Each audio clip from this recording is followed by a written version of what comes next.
մենք դեռևս վերջնական որոշում չունենք, կմասնակցենք թե ոչ, եւ մասնակցության ձև ինչպես կլինի, միայնակ կմասնակցենք, թե ինչ որ համագործակցությամբ կամ մենք չենք մասնակցի, բայց ինչ որ ուժի կաջակցենք, որտեվ գիտեք, սա հավասարում է բազմաթիվ անհայտներով, որովհետև գիտեք ինչա, չմասնակցենք, այդտեղ վնաս կա, որովհետև քաղաքական ուժը, որը չի մասնակցում, բայց դեպքում ինչ է պայքարում, ինչի բան է, այդ դեպքում նաև մենք ագին աջակիցներ ունենք, որոնց պետք է այդ բացատրություններ կա, բայց մասնակցել մի պայքարի, որտեղ գլխից գիտես, որ իրանք ամբողջը միևնույնն է կեղծելու են եւ քեզ դուրս են թողելու, որը եւս վարկաբեկի չա, դա էլ նույնիսկ բացասականն է, այսինքն դրա համար շատ բան կախում կունենա այս առաջիկա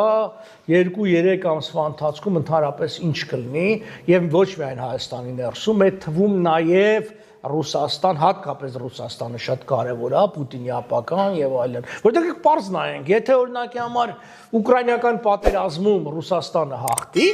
կամ զինադադար այնտեղ կնքվի, այն էլ ոչ պարտադրանքով, մենք կարող ընտրությունների չասնենք էլ։ Ոգի ռուսները կարող զավթեն երկիրը, ոնց որ 1920 թվականին կամ 21-ին։ Եվ Ուկրաինայի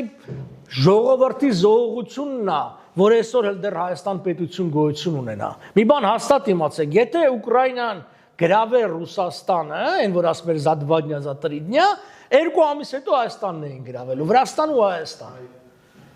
Այդ հետևաբար մնացած հեքիաթները, որ ասում են ֆոսֆորը,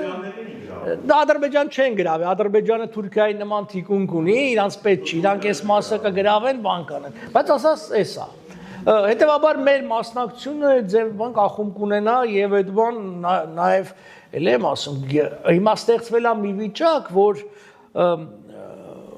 ինչ ասեմ, մեծ փողատերեր են մտնում շարժման մեջ։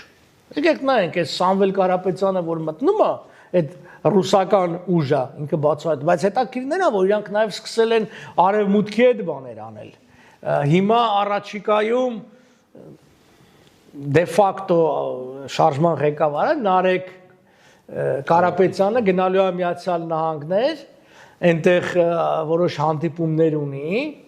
եւ իրանք փորձում են ինչ-որ ձևով հավասարակշռեն, որտեղ հասկանում են, որ եթե դու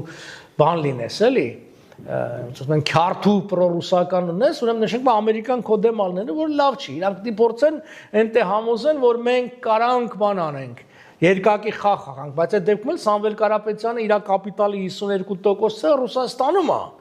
Այնտեղ կարող է զրկվի այդ կապիտալից, բայց մյուս կողմից էլ հիմա մտածում են, որ հիմա ավելի լավ է կապիտալից զրկվես, քան կյանքից զրկվես, դա էլ ուրիշ հարց է։ Այսինքն իր բոլորի վիճակը շատ խառն է։